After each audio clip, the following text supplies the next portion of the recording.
Gemini, welcome to your March 2018 horoscope.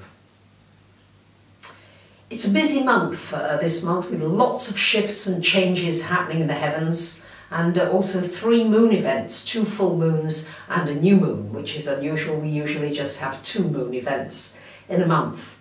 And your ruler Mercury on the 23rd of the month goes retrograde. So I'm going to suggest that you try to get any important contracts, any important paperwork completed before the 23rd.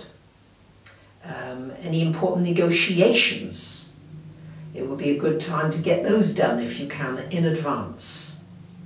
It's also a good time, if you can, to do any technology to really get that in place. Back up your hard drive, any software updates, anything like that. Do them before Mercury retrograde. Only because sometimes it can just mean during a retrograde you have to redo things, that's all, and it can just be a little frustrating. So let's break the month down for you, lovely Geminis. It starts out on the 1st of the month with a full moon happening here in your 4th house of home, of family, of roots.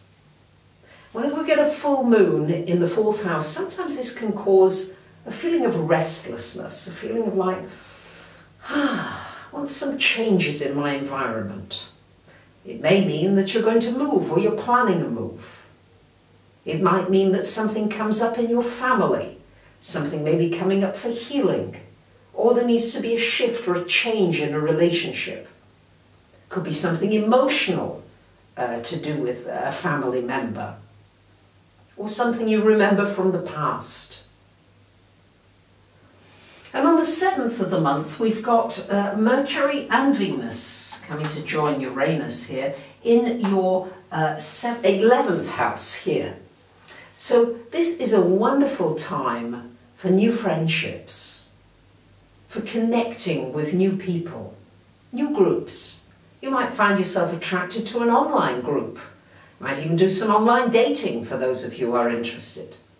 Good time to connect up with a meaningful cause, something that really matters to you, and you might connect with other people. You might join a spiritual group of people, people who are on your wavelength, or you might study for some webinars, seminars, something like that online. Very good with these aspects in that 11th house. And a friendship could become something more, if that's what you're looking for.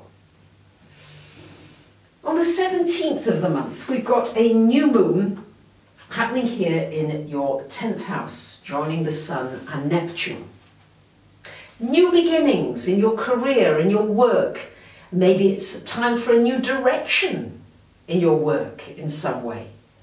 Maybe you're going to move to a different office, to a different place. Certainly some changes happening with your home life, your career life, because the moons are activating the 4th and 10th houses for you. You might be offered a new position, a promotion. Or you may just say, it's really time now for me to take my life in a whole new direction. And that could be very exciting for you, Geminis, because you're always a little restless and you're always often feeling a little bored. So this could really stimulate some new things for you. On the 18th of the month, we've got Mars coming to join Pluto and Saturn in this 8th house.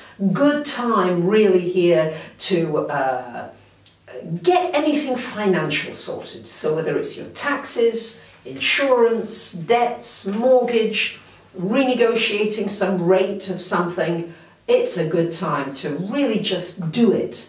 And Mars there is really encouraging you to take action and get your finances in order.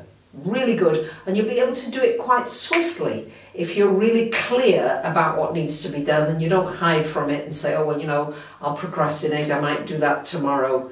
You know what needs to be done. Good time for getting it done. On the 21st of the month, we've got the Sun coming into this 11th house, shining a light once again on dreams, wishes. What is it that you really want for yourself and for the world?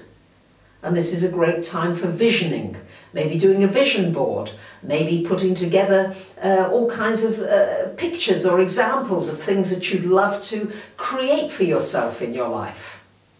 Really maybe bring that together, or paint it, or build it.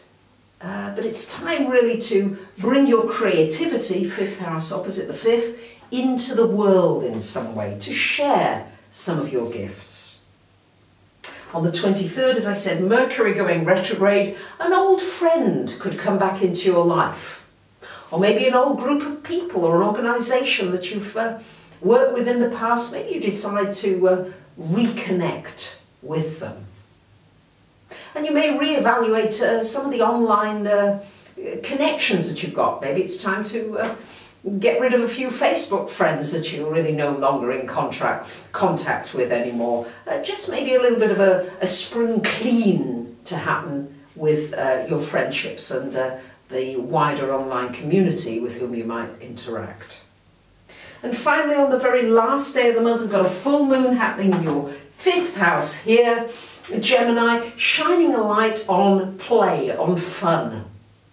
If you've not been having enough lightness, I always think of Gemini as being a light sign. You need lightness in your life. If there's too much heaviness, stuckness, being weighed down with all kinds of responsibilities, that's really hard on Geminis, right? Harder than it would be, let's say, on a Capricorn who likes to shoulder things, or a Scorp.